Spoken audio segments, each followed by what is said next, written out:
Assalamualaikum warahmatullahi wabarakatuh. Jumpa lagi di channel yang saya harapkan bisa berbicara banyak tentang pulau-pulau yang ada di Nusantara, khususnya 3 Gili yang saya tempati saat ini. Dan inilah Inside the Islands Channel.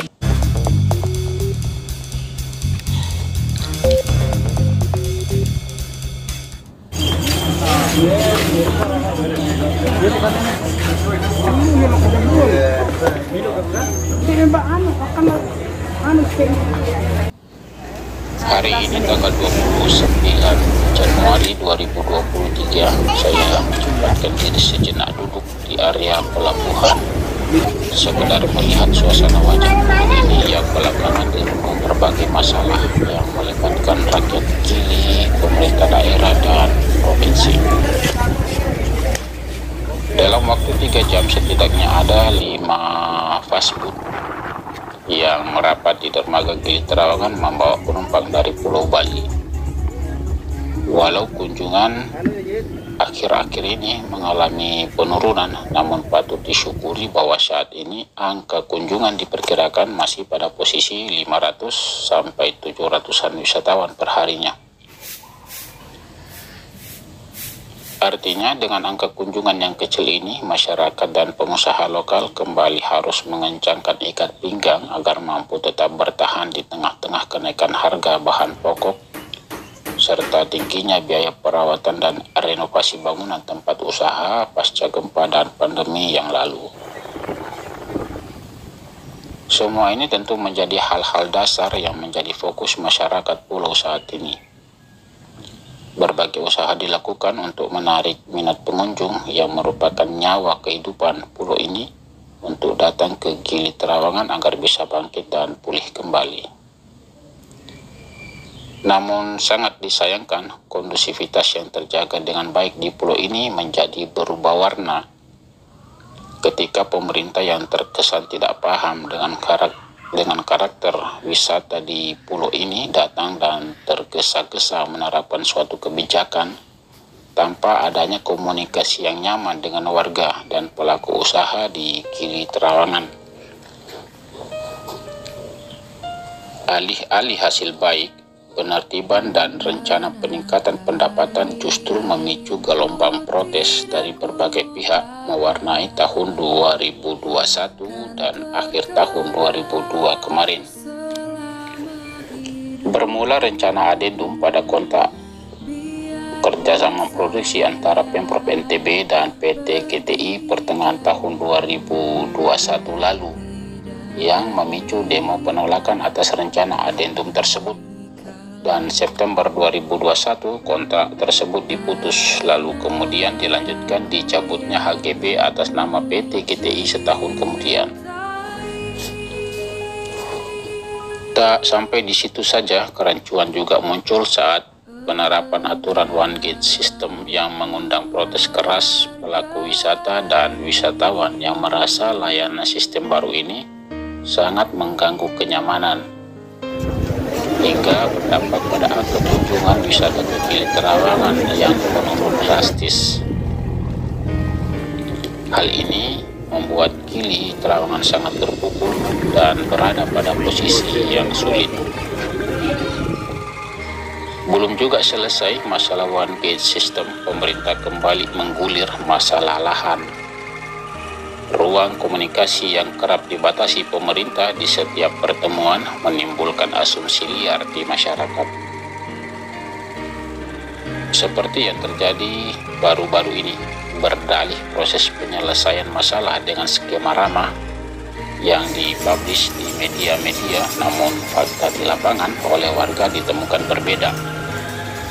Proses ini diduga bermuatan politik dan agenda senyap pengusiran warga dari lahan yang ditempatinya puluhan tahun secara perlahan dan menggantinya dengan investor asing yang digadang-gadang lebih bermodal.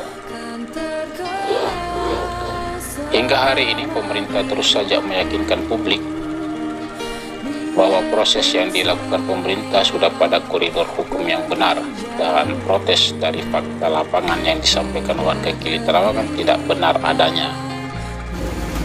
Ini mengesankan bahwa pemerintah berusaha menutup-nutupi kelalaian dari menjalankan kewajiban-kewajibannya hari ini, dan selama berkontrak kerjasama dengan PT GDI serta buruknya skema penyelesaian kasus penelantaran tanah di pulau ini. Setelah kontrak kerjasama dengan PT GDI dengan kesepakatan mengecewakan karena hanya diberi royalti 22.500.000 per tahun di lahan 65 hektar itu gagal, dengan bekal HPL, Pemprov kemudian menggiring masyarakat untuk bekerja sama dengan janji alas hak HGB disertai kewajiban membayar royalti yang ditaksir puluhan hingga ratusan juta rupiah per kakak per satu kapling per tahunnya. Tidak itu saja, warga masih dihadapkan kewajiban membayar pajak lain seperti pajak penghasilan, pajak bumi dan bangunan, IMB, surat izin usaha, dan kelengkapan lainnya. Sementara di sisi lain, warga yang menyadari bahwa hak kepemilikan lahannya dirampas oleh HPL Pemprov di tahun 93 lalu, kemudian meminta pada pemerintah agar lahannya dikembalikan.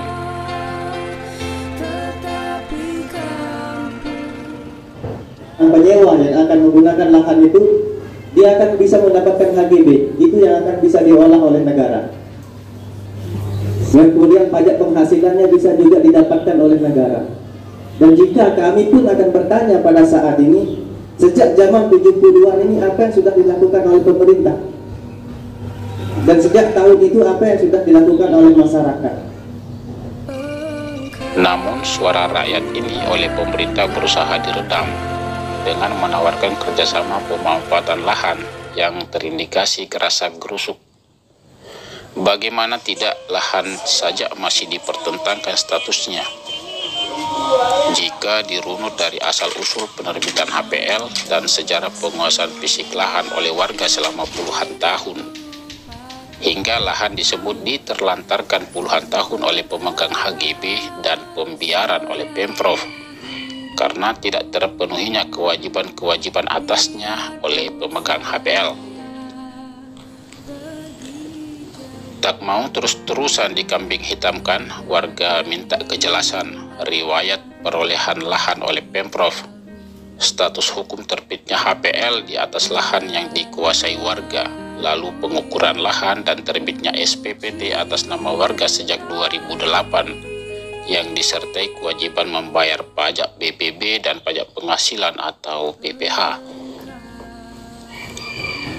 Dan satu hal yang menarik yang menimbulkan tanda tanya di benak masyarakat, kemana bermuaranya pajak miliaran rupiah yang selama ini warga bayarkan?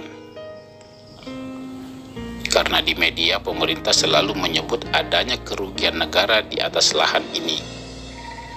Lantas siapa yang melalaikan kewajiban sehingga timbul kerugian negara miliaran bahkan triliunan rupiah itu? Seakan tak peduli dengan semua itu, Pemprov tetap kekeh membujuk warga tanda tangan menyepakati perjanjian kerjasama tanpa diizinkan membaca dan mengerti poin per poin terlebih dahulu klausul perjanjian yang akan disepakati.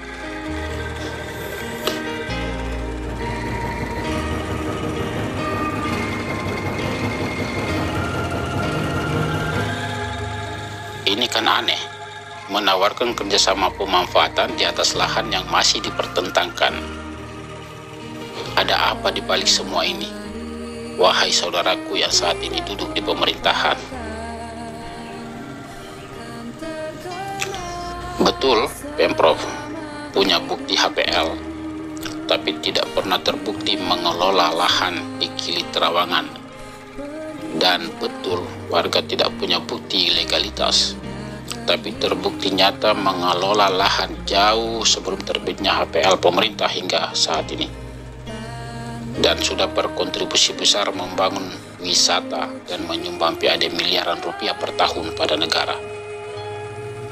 Warga hanya ingin keberadaannya mengelola lahan selama ini di Gili Trawangan diakui dengan diberikan hak legalitas yang membuat dirinya dan seluruh keturunannya merasa nyaman dan aman hidup di Gili Trawangan tanpa terganggu mimpi buruk pengusiran dan penggusuran lagi, sebagaimana doa dan harapan para pendahulunya. Sedih memang melihat kondisi saat ini, namun semoga ada solusi yang tepat dalam waktu dekat. Oke, sampai di sini jumpa kita kali ini. Jangan lupa like, komen, dan subscribe, serta aktifkan juga lonceng notifikasinya agar teman-teman semua tetap mendapatkan info-info terbaru dari channel ini. Demikian video kali ini. Assalamualaikum warahmatullahi wabarakatuh.